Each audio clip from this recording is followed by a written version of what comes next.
أعوذ بالله من الشيطان الرجيم بسم الله الرحمن الرحيم ولا حول ولا قوة إلا بالله حسبنا الله ونعم الوكيل توكلت على الله وكفى بالله وكيل السلام عليكم ورحمة الله وعلى السلام وحنا جينا دي وعنتين مير باجبت وعلى dadkiina maalin walba saaran guys. Thank you so much for the love I so understand love guys and it's just really appreciate it guys. Thank you. I love you a million times more guys. Okay, thank you. Okay, والله ما أنت عشرك أنا قاعدين نحويه عشرك ما تقاعدين نحويه عشرك واسك basic but وحنكون بريا ماشي grammar كجرا which is really important. So والله إلى دعوة إن شاء الله أنت جعلت عشرك like صار share قرأ قفدي وكله كهر ولا عشرك قريب ما حد كلو يقبل كرتا subscribe. Okay please guys أبى محسنتين ووح والله ما basic لا وحنكون بريا وح قيمة لو يعني ما أنت please عشرك لما يسوي أدي بدو فائدته. waxaad aragtaa how are you mar walbaad how are you dhahdaa. It's not a big deal no but markaan grammarkii aan erey by erey kuu baro qiimo kuu yeelanaya. How are you? How waa question word how inaa siiso waaye question mark. How waa question as a grammar ahaan. Arna waa maxay waa verb to be jamc markuu yahay are. You know what you the wa pronoun magaciyaal. How are you? Question word verb and this is pronoun magaciyaal. Ya walaala inshallah. Ma garateen. This is the grammar I'm teaching you today. I am fine. Thanks. Yeah. I wa aniga am marka I muxuu yahay waa pronoun magaciyaal. Amna waa maxay verb to be. I maxay qaata always am. You maxay qaata are. U fiirsada ya. Fine waa maxay fine waa adjective. This adjective muxuu qeexayaa aniga inaan ahay inaan caafimaad qabo inaan fiican. Aniga am maxaan ahay fine waa fiicanahay. This is waa adjective. Thanks na waa maxay waa noun. What is your name? Magacaaga. What's your name? Okay, ereyga what again what is maxay tahay what waa su'aal is waa verb your name ujeeda your name markaad u fiirsato this is waa adjective this is waa noun waa magac. So your markule waa maxay waa possessive adjective. Hadday maarta adjective kaliya soo like this now using possessive adjective. Your name magaca waa possessive adjective. Ya walaala inshallah possessive adjective. Okay, my name is Amira. Ana maxaa la yiraahdaa Amira ya la yiraahdaa so ereyga my name. So my muxuu noqonayaa waa another oo ah possessive adjective because my name magacayga waa possessive adjective is muxuu yahay Amir. This is waa verb and this is noun. This is waa possessive adjective because labadan markay saa isku noqonaya my muxuu noqon possessive adjective ya walaalo noqonaya. So this is possessive adjective, this is a noun, this is waa verb and this is waa name waa magac ya walaalo inshallah. Are you a student?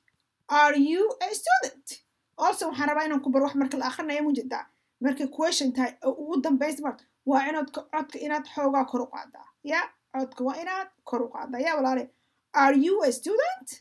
haddaad tiraad are you a student haddaad tiraad no that's wrong statement ahaan buu dhawaaqa laakiin haddaad tiraad are you a student inta u dambe waa inaad fast ka dhigtaa ana xoogaa yar kor u qaada. Are you a student? Yeah. Okay. marka are you student daad xoogaa hoos u hadasho qofka kalama garayo talo su'aal bay ku weydiin maya laakiin marka kor u qaado qofka attention buu bixinaa in su'aal la weydiiyo markasta walaal. So ereyga are waa verb you waa pronoun ya pronoun magaciyaal waa maxay waa article student waa noun one arday hal arday ya marka are waa maxay verb you waa maxay pronoun magaciyaal waa maxay waa article student waa maxay noun magac weeyaan walaalaya.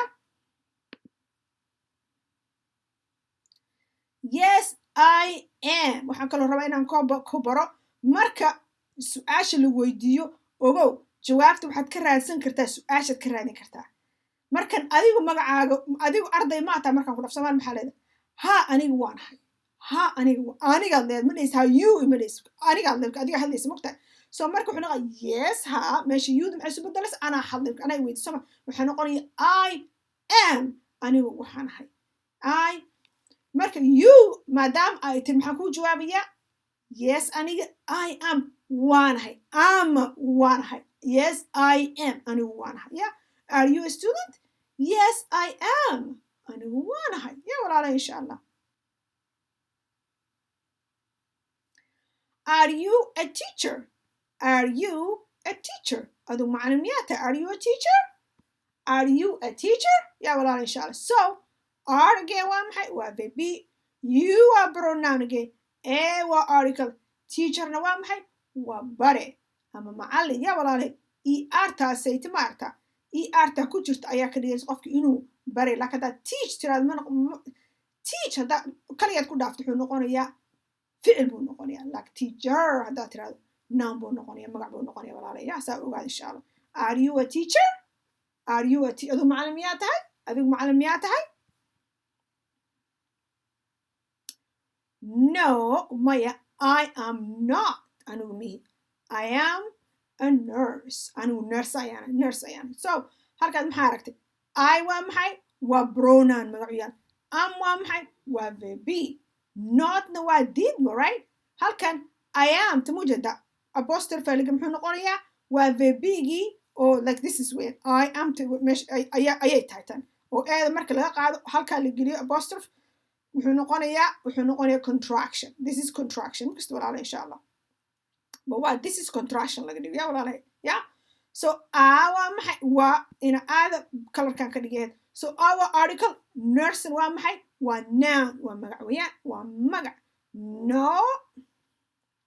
no I am not anigu mihi I am a nurse anigu nurse ayaan ahaya is he your brother is he your brother is he your brother wakaste so is waa maxay waa verb he waa maxay waa pronoun your brother marka dho ka muxuu noqonayaa possessive adjective and this is a noun see ku ogaanay possessive adjective look at it muxuu haystaa magac buux soo xiga your brother adiga walaalka so wuxuu noqon possessive adjective yaa walaala saa ogaada insha Allah yaa yes he is ha wuu yahay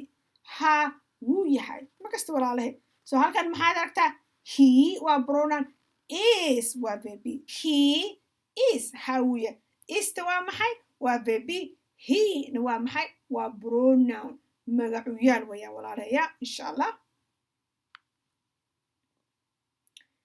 is he from Somalia is he from Somalia isaga from Somalia mu ku dhashay from Somalia miyaad uu ku dhashay isaga yeah from Somalia miya so marka is markaad aragtid yaa walaalahay waxa waaye waa verb he waa pronoun cursor-ka dhumanay mar walbo he waa pronoun from wuxuu noqonayaa from waa preposition Somalian waa noun magac weeyaan walaalahay yaa magac is he from Somalia is he from Somalia yaa walaalahay insha Allah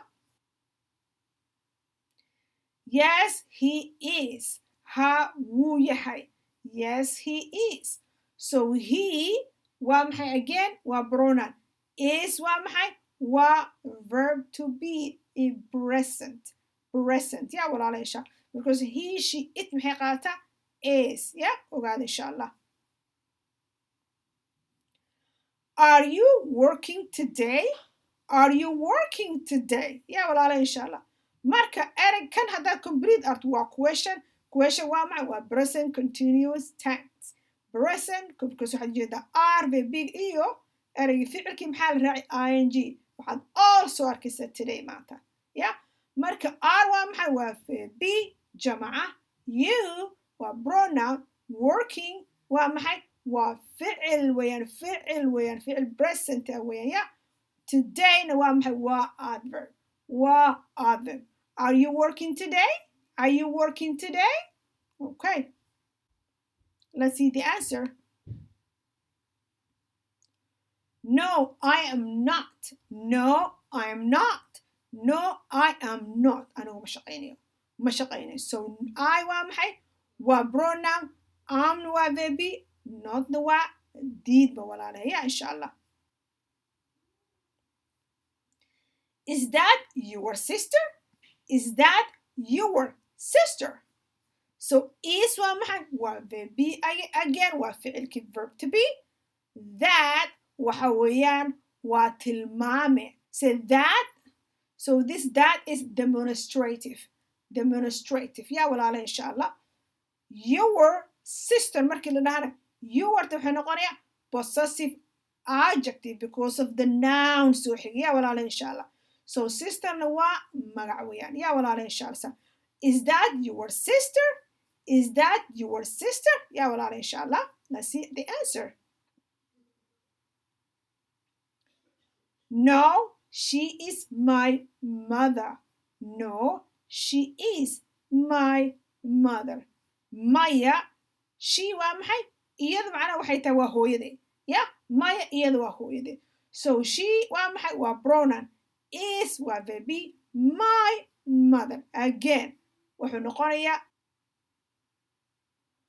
walaalay my mother wuxuu noqon possessive adjective ya walaalay insha Allah because of the name oo soo xiga ayuu wuxuu ku noqonayaa possessive adjective possessive waa lahaansha adjective ya insha Allah wuxuu wax ka sheegayaa the mother ya walaalay mother my mother hooyaday ya hooyaday my mother she said she is my mother iyadu waa hooyaday ya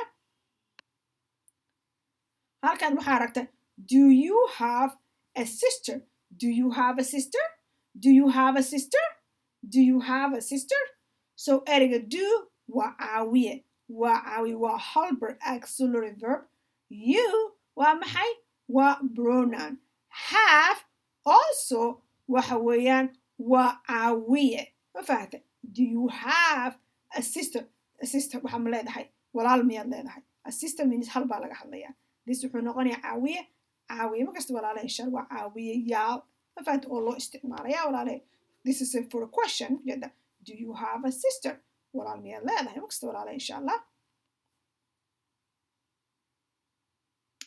yes I have ha waan leeyahay ha waxaan leeyahay laba walaalood ayaan laba gabdhood walaalo ayaan leeyahay mujeda so maxay do you have mujeda halfkii ayda maadaama ka jawaabis yuuda maxay noqotay ay walaale su'aasha kasoo dhex bixiya jawaabta walaale markasta saas ogaada si halfka mujeda here's you got it and this waxaad ka jawaabtay inta walaalaa leedahay ya saa ogaada insha Allah walaalahay yes I have two sisters tuna waa maxay waa number marka walaalahay casharka sida aad u aragteen waa cashar yar laakiin waa cashar maanta ku barateen waxyaalo tiro badan oo grammar insha Allah marka walaalahay waxaan rajeynayaa inaad ka hesheen casharka insha Allah walaalahay aad baan salaamaya khayr baan rajeynayaa caafimaad insha Allah assalaamu calaykum waraxmatullaahi wabarakaatuh